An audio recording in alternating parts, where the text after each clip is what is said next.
So, yeah, you mentioned the elite, and I know that in Russia, people with whom I've had arguments, they discuss the elite, and I think it's important that we discuss the elite, so to speak. Who exactly are they? Because in the United States, it's a little bit of a gray area because it's not always the person with money is the one who's causing the problem. It just seems as though those who are seeking power. I mean, there's this idea, for example, in the Soviet Union, power was more important than money, and in the United States, money got you power, and of course, in the Soviet Union, the opposite.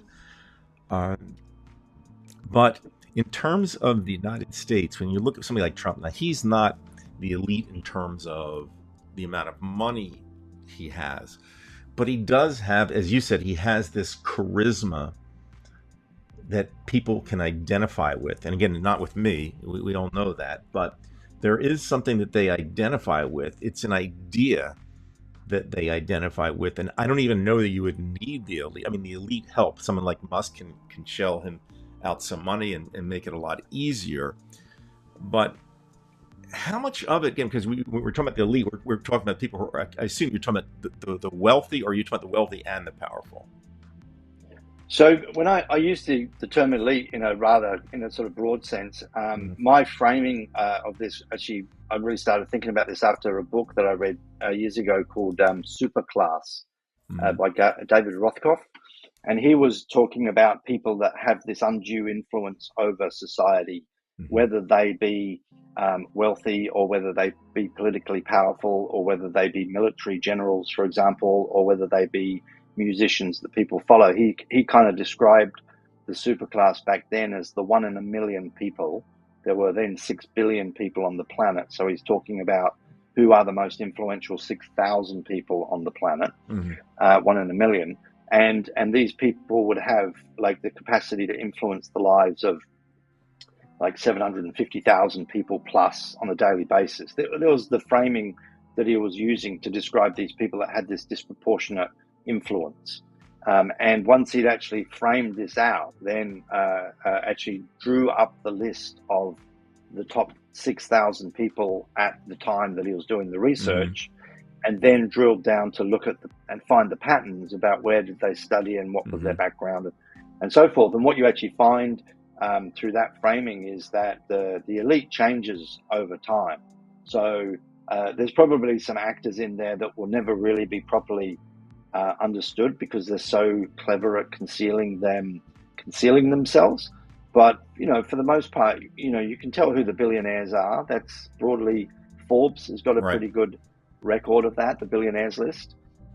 Forbes doesn't include heads of state, like Putin doesn't show up on the rich list because typically it's really difficult to determine who owns the asset, whether it's the Right. state or whether it's the president. So monarchies and so that ancient wealth, the British, the royal family, and the major families of Indonesia, and so the point is that without trying to name them, let's just move aside from that. Right. Right. The point is that this is what Rothkopf says.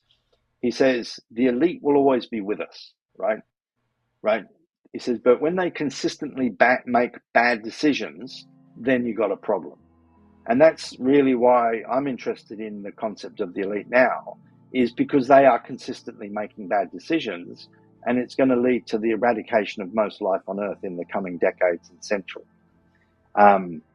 And so that's why it's important to actually be able to get your head around the concept and figure out who these key players are. And in Mm-hmm. America, you can see that it's the billionaires that are supporting Trump. For the He most had a part, for the gathering of, most, there are some who don't, but yes, you're right. For the most part, they're the yeah, billionaires. yeah, yeah, yeah. I mean, the actual mechanism by which the elite is affecting power in America is relatively transparent, I think, particularly under Trump. He bought all of the heads of the Right. oil companies into Mar-a-Lago, and he says, "You give me $1 billion, and I'll give you whatever Right. legislation you want." I mean, that is naked power in play, right? There's nothing Mm-hmm. hidden in that.